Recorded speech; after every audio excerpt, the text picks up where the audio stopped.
వృశ్చిక రాశి వారికి 11వ తారీఖు 10వ నెల 2024 నుండి 20వ తారీఖు 10వ నెల 2024 వరకు గోచార ఫలితాలు సశాస్త్రీయమైన పద్ధతిలో తెలుసుకునేటువంటి ప్రయత్నం చేద్దాము.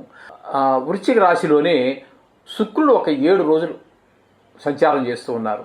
దీని వెనక రాశి అయినటువంటి తులారాశిలో అంటే 12వ స్థానంలో ఒక 3 రోజులు సంచారం చేస్తూ ఉన్నారు. ఈ శుక్రుడు మీకు జన్మంలోనూ సంచరించేటటువంటి 7 రోజుల్లోనూ, వ్యయంలో సంచరించేటటువంటి 3 రోజులు అంటే 10వ స్థానంలోనూ కూడా మీకు 12వ స్థానంలోనూ కూడా చాలా చక్కటి ఫలితాన్ని ఇస్తూ ఉంటారు. చాలా ఆహ్లాదకరమైన పరిస్థితులు ఉంటాయి ఇంటిలో. అలాగే మీకు అన్ని సౌకర్యాలు, అన్ని ఆనందాలు, అన్ని భోగాలు అనుభవిస్తారు ఈ 10 రోజుల్లో. ఎటువంటి సందేహం లేదు శుక్రుడు వల్ల. ఇవన్నీ ఆయన మీకు ప్రసాదించేటటువంటి, ఈ రాశి వారికి ప్రసాదించేటటువంటి వారం. అటువంటి ఈ 10 రోజులు కూడా శుక్రుడు మిమ్మల్ని చాలా చక్కగా చూసుకుంటారు. అలాగే మీకు మీలో కానీ మీ కుటుంబంలో కానీ ఎవరికైనా సంగీతంలో, సాహిత్యంలో వీటిలో ఏదైనా ఉన్నట్టయితే ప్రవేశం కానీ ప్రావీణ్యం కానీ ఉంటే మంచి అవకాశం ఇస్తారు. మీ భార్య అనుకూలంగా ఉంటుంది. మీ బిడ్డలు అదుపాజ్యంలో ఉంటారు. చాలండి, ఇంతకంటే ఏం కావాలి? అంత సౌకర్యాలన్నీ కూడా శుక్రుడు మనకి ఇస్తూ ఉన్నాడు.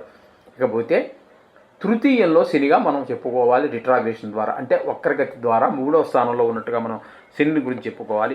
3వ స్థానంలో శని యొక్క సంచారం చాలా చక్కటి ఫలితాలన్నీ ఉంటాయి. అక్కడ కొంచెం మనకి ధనాదాయం బాగుంటుంది.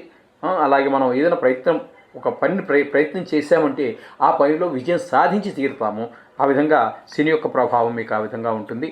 అలాగే కొంచెం మనసంతా కూడా ఆహ్లాదంగా ఉంటుంది. అందులో ఏ విధమైన సందేహం లేదు.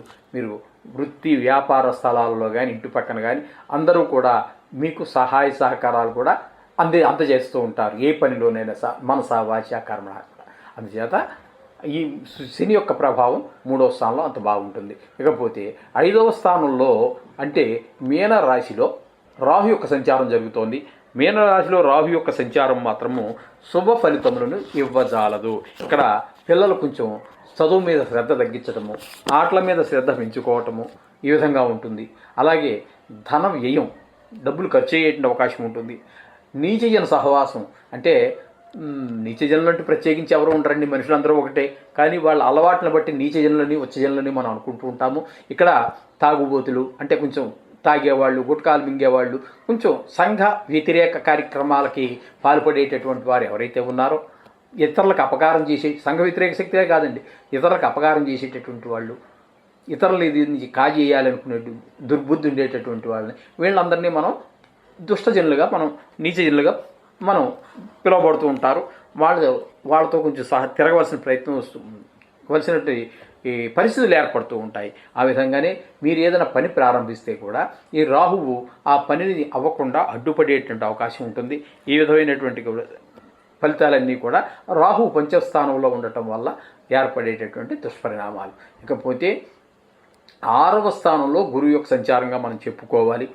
ఎందుకంటే ఆయన కూడా వక్రగతిలో ఉన్నారు కాబట్టి 6వ స్థానంలో గురువు యొక్క సంచారం కూడా శుభ ఫలితములను ఇవ్వజాలదు. మీకు రావలసినటువంటి డబ్బు ఏదైనా ఉన్నట్టయితే వచ్చేస్తుంది ఖచ్చితంగా అని మీరు ఊహించుకున్నప్పటికీ, అవతల వాడిని ఇచ్చేస్తానే నీకు డౌటే లేదు అని అన్నప్పటికీ కూడా ఆ డబ్బు ఈ 10 రోజుల్లో మీ చేతికి చేరదు. ఏదో అవాంతరం. అది ఎవరిని అంటానికి ఏముండదని గ్రహ ప్రభావం అలాగే ఉంటుంది. చేత కొంచెం ధనం చేతికి రాకపోవటం, మీరెవరికో ఇవ్వాలి, అది కూడా మీరు ఇవ్వలేకపోతారు. కారణాంతరాలు వేరే ఉంటూ ఉంటాయి. అలాగే మీరు చదువు కోసమో, వ్యవసాయం కోసమో, గృహం కోసమో, వాహనం కోసమో, దేనికో మొత్తం మీద పిల్లల్ని అమెరికా పంపించాలి, ఏఎంఎస్ఓ చేయడానికి లోన్ పెట్టారు, ఎడ్యుకేషన్ చక్కగా బోల్డ్ ప్లాన్లు పెట్టారు కదండి. ఈ మధ్య పథకాలని ప్రభుత్వం చాలా పెడుతోంది. వాడుకునేవాళ్ళు వాడుకుంటున్నారు చాలా చక్కగా. వాళ్ళు అభివృద్ధి కృషి చేస్తున్నారు, వాళ్ళు చేసే కృషి వాళ్ళు చేస్తున్నారు, వీళ్ళు వాడుకుంటున్నారు, వృద్ధిలోకి వస్తున్నారు. కానీ ఆ ప్రయత్నాలు కూడా ఈ 10 రోజులలో గురువు యొక్క బలం లేని కారణంగా మీకు చేతికి అందేటటువంటి పరిస్థితి కనిపించటం లేదు. ఇకపోతే 8వ స్థానంలో కుజుని యొక్క సంచారం మనం చెప్పుకోవాలి. ఒక హాఫ్ డే మాత్రం మనకి 9వ స్థానంలోకి వచ్చినప్పటికీ కూడా 8వ స్థానంలో కుజుడు ఉన్నట్టుగానే మనం భావించుకోవాలి. 8వ స్థానంలో ఉన్న 9వ స్థానంలో ఉన్నప్పటికీ ఒకరోజు అయినప్పటికీ కూడా అవి అనుకూలమైనటువంటి ఫలితములను ఇవ్వజాలదు. కొంచెం గాయాలు అయ్యేటటువంటి అవకాశం ఉంటుంది. అలాగే కొంచెం దెబ్బలు తాకేటటువంటి అవకాశం ఉంటుంది. కొంచెం వాహనం నడిపేటప్పుడు, మెట్లు దిగేటప్పుడు, రోడ్డు దాటేటప్పుడు ఇట్లాంటివి కొంచెం జాగ్రత్తగా చూసుకోండి.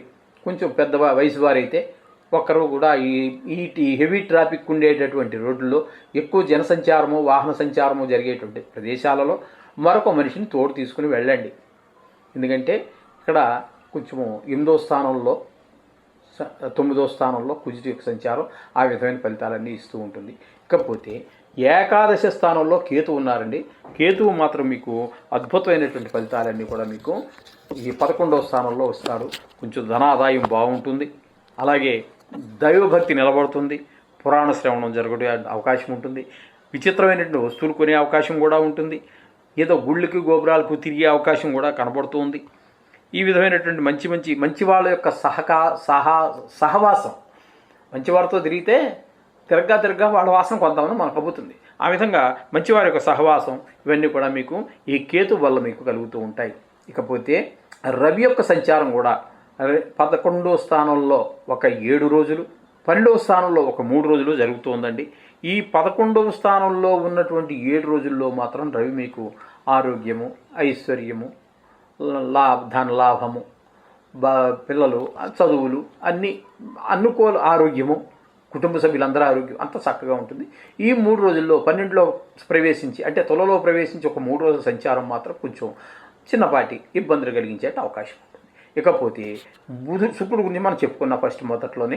ఇకపోతే బుధుడు మీకు 12వ స్థానంలో సంచారం ఈ 10 రోజులు కూడా అక్కడే ఉంటారు.